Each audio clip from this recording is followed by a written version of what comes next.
बच्चों, आज हम जानेंगे क्लास 11 हिंदी अरो बुक से चैप्टर 14 के प्रश्नों के उत्तर, जिसका शीर्षक है वे आंखें, जो सीबीएसई पाठ्यक्रम पर आधारित है। एनसीईआरटी बुक से लिया गया है। इस चैप्टर से पहला प्रश्न है, अंधकार की गुहा सरीखी उन आंखों से डरता है मन।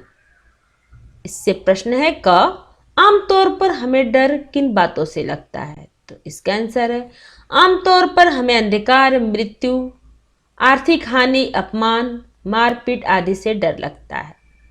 ख प्रश्न है, उन आंखों से किसकी ओर संकेत किया गया है? तो इसका आंसर है, उन आंखों से उजड़े हुए किसान की आंखों की ओर संकेत किया गया है। वो निराश, हताश, वो उदासीन है, उसका सब कुछ नष्ट हो चुका है। ग प्रश्न है, कवि को उन आंखों से डर क्यों लगता है? तो इसका आंसर है, किसान की आंखों में करुणा, पीड़ा वो दीनता का भाव भरा है। इनमें भय वो खालीपन है। कभी उसका सामना नहीं कर सकता, इस कारण उसे उन आंखों से डर लगता है। घ प्रश्न है, डरते हुए भी कवि ने उस किसान की आंखों की पीड़ा का वर्णन क्यों किया है? तो इसका आंसर है, कवि को किसान की आंखों से डर लगता है, परंतु फिर भी वो उसका वर्णन करता है, क्योंकि वो समाज को उसके कष्टों व समाज के उपेक्षापूर्ण रवैये के बारे में बताना चाहता है। अंग प्रश्न है, यदि कवि इन आंखों से नहीं डरता, क्या तब भी वो कविता लिखता? तो इसका आंसर है, यदि कवि इन आंखों से नहीं डरता तो यह कविता नहीं लिख पाता। इसका कारण यह है कि उसे किसान की पीड़ा का बोध नहीं होता। बिना बोध हुए कवि कुछ लिखने में सक्षम नहीं होता। सेकंड प्रश्न है, कविता में किसान की पीड़ा के लिए किन्हें जिम्मेदार बताया गया है? तो इसका आंसर है, कविता में किसान की पीड़ा के लिए समस्त संसार को जिम्मेदार बताया गया है। कवि कहते हैं कि किसान को बीच धारा में छोड़कर समस्त संसार किनारे हो गया है। हमारी सारी व्यवस्था इस किसान की दुर्दशा के लिए जिम्मेदार है। स्वतंत्रता के पश्चात भी समस्त समाज के अन्नदाता किसान को उसकी मेहनत का फल मिलना तो दूर रहा, उसका सर्वस्व छीन लिया जाना दुखद एवं दुर्भाग्यपूर्ण है। थर्ड प्रश्न है, पिछले सुख की स्मृति आंखों में क्षण भर एक चमक है लाती। इसमें किसान के किन पिछले सुखों की ओर संकेत किया गया है? तो इसका आंसर, किसान के पिछले सुख निम्नलिखित हो सकते हैं। क है लहलाती खेती, ख है बैलों की जोड़ी, ग है उजरी गाय, घ है पत्नी, पुत्र, पुत्रवधू, अंग है खेतों का स्वामित्व। इन सभी से उसे सुख मिलता था तथा वो अपने जीवन में संतुष्ट था। इन सब की स्मृति से उसकी आंखों में क्षण भर के लिए चमक आ जाती है। प्रश्न 4 है, संदर्भ सहित आशय स्पष्ट करें। तो क है, उजरी उसके सिवा किसे कब पास दुहाने आने देती। इसका आंसर है, संदर्भ प्रस्तुत पंक्तियां वे आंखें कविता में किसान के दुखद जीवन की उस स्थिति का वर्णन कर रही है जब उसके घर की एक एक चीज महाजन के ब्याज की कौड़ी कौड़ी चुकाने में कुर्क हो जाती है। सुमित्रानंदन पंत ने इन पंक्तियों में ऐसा वर्णन किया है जैसे वे स्वयं इस दशा को भोग रहे हों। आशय है, किसान के खेत खलियान घर द्वार सब बिक चुके हैं, फिर भी महाजन ने ब्याज की एक कौड़ी तक नहीं छोड़ी। वसूली करने के लिए महाजन ने बैलों की जोड़ी भी नीलाम करवा दी। इन पंक्तियों में किसान को अपनी उजली सफेद गाय की याद आ रही है, जो अब किसान के पास नहीं है। किसान सोच रहा है कि वो तो मेरी पत्नी के अतिरिक्त किसी से दूध ही नहीं दुहाती यानी निकलवाती थी, तो अब महाजन के घर मेरी गाय की क्या दशा होगी। जो भी हो उसके पास आता होगा उसे सींग मारती होगी या फिर वे लोग मेरी उजरी को पीटते होंगे। इस प्रकार सोच सोचकर किसान की आंखों में उस समय के चित्र नाच उठे हैं जिस समय वो खुश था। ऐसी बातें याद करते हुए उसको मन घोर निराशा और दुख से भर जाता है। ख है, घर में विधवा रही पतोहू, लक्ष्मी थी यद्यपि पति घाती।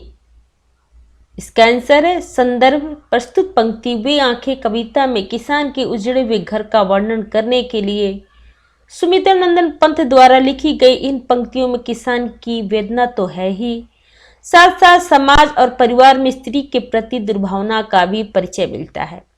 कवि इस स्थिति से पाठक को अवगत कराना चाहता है। इसका आशय है, विपरीत परिस्थितियों में अनेक आर्थिक संकटों के चलते किसान अपनी पत्नी, पुत्री, बैलों की जोड़ी आदि को खो चुका है। अब उसके घर में केवल उसके मृत पुत्र की विधवा बहू बची है। परिवार की इस उजड़ी हुई दशा को सहन कर पाना बड़ा ही कठिन है। किसान उस बहू के घर की लक्ष्मी के रूप में लाया था, पर आज उसे पति का घात करने वाली कहकर तिरस्कृत किया जा रहा है।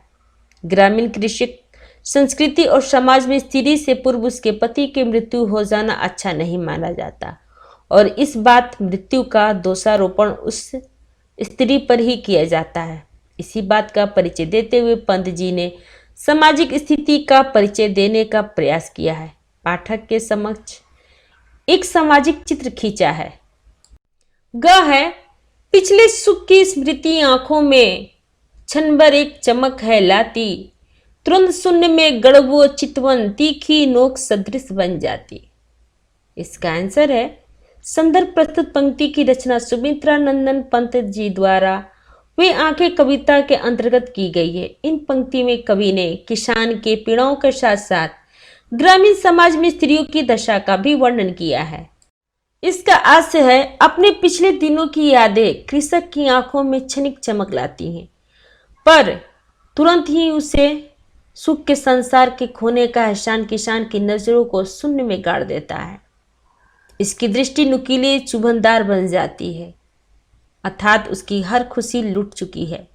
उसे अपने खेत, बैल, पुत्र, पुत्री, पत्नी का बिछो इतना सलाता है कि उसकी सुनी आंखें शून्य में ताकती हुई निराशा से भरी रहती हैं। प्रश्न है, वे आंखें कविता में आंखों का अंधकार की गुफा के समान क्यों कहा गया है? तो इसका आंसर है, वे आंखें कविता में किसान की आंखों का वर्णन करते हुए कवि किसान के आर्थिक, सामाजिक एवं पारिवारिक कष्टों के बिंब उसकी आंखों में देख रहा है। उसकी गरीबी, निराशा और सूनापन अंधकार के रूप में वर्णित है। इस अंधेरे से कवि स्वयं भयभीत है। प्रश्न है, स्वाधीन भारत में किसान की क्या स्थिति है? तो इसका आंसर है, स्वाधीन भारत में किसान को केंद्र में रखकर व्यवस्था ने निर्णायक हस्तक्षेप नहीं किया है।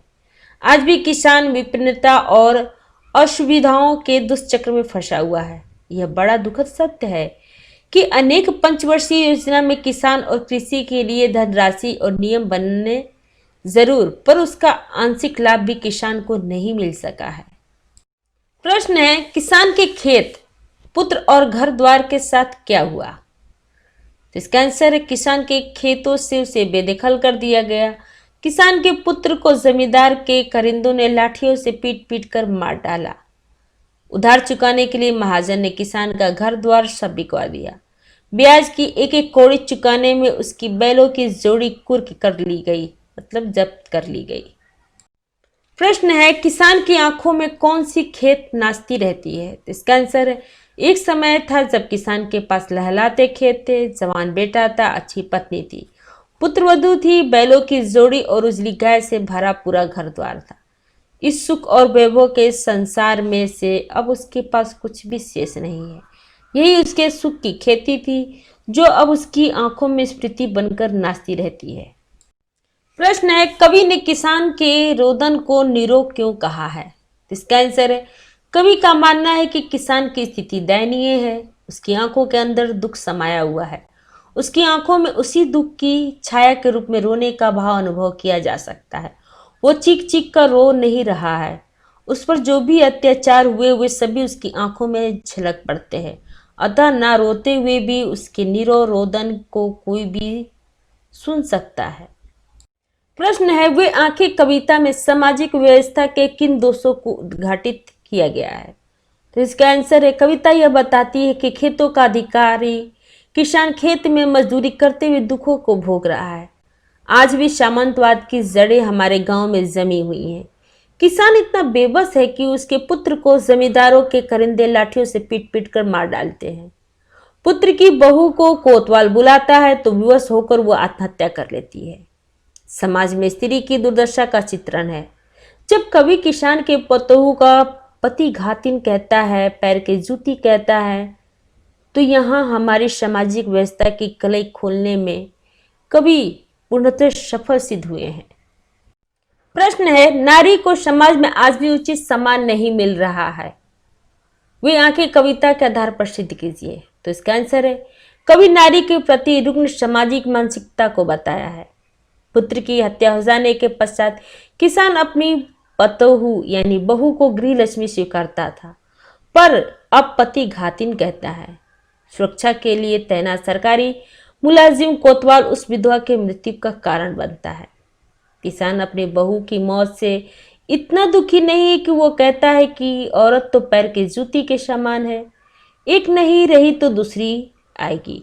पर पुत्र की मौत याद आते ही दुख से उसकी छाती फटने लगती है।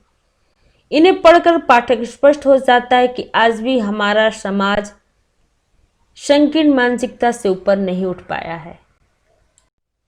प्रश्न है, कौन सी स्मृतियां किसान की आंखों में एक चमक ले आती हैं? तो आंसर है, किसान की आंखें पिछले सुख की स्मृतियां से चमक उठती हैं। जब किसान के सुख का संसार बसा हुआ था, वो लहलाते खेतों का स्वामी था। उसके परिवार के सभी सदस्य पत्नी, पुत्र, पुत्रवधू, पुत्री, गाय, बैलों की जोड़ी थी। इन सब की यादें क्षण भर के लिए ही सही किसान की आंखों में चमक ले आती हैं। प्रश्न है, सुमित्रानंदन पंत जी ने अपनी भाषा को चित्र भाषा, बिंबात्मक भाषा की संज्ञा दी है। प्रस्तुत कविता के आधार पर सिद्ध कीजिए। तो इसका आंसर है, वे आंखें कविता में किसान की आंखें वो मंच है जिस पर बारी बारी से किसान के दुखों का एक एक चित्र चल रहा है। छोटी छोटी काव्य पंक्तियों में सरल भाषा होते हुए भी अभिव्यक्ति इतनी सशक्त है कि हर दृश्य पाठक की आंखों में स्वतः भरता है। किसान के पुत्र की लाठियों से पीट पीट कर हत्या, लहलाते खेतों से किसान का बेदखल किया जाना, कोतवाल के बुलाए जाने पर पुत्र वधू का आत्महत्या कर लेना और उजली गाय द्वारा किसान की पत्नी के सिवाय और किसी से दूध ना दुहाना, ऐसे बिंब है जो किसान की आंखों से स्वतः ही पाठक की आंखें में झलकने लगते हैं। प्रश्न है, वे आंखें कविता में पैर की जूती किसे कहा गया है? इसका क्या अर्थ है? तो इसका आंसर है, पैर की ज्योति जोरू स्त्री पत्नी के लिए कहा गया है।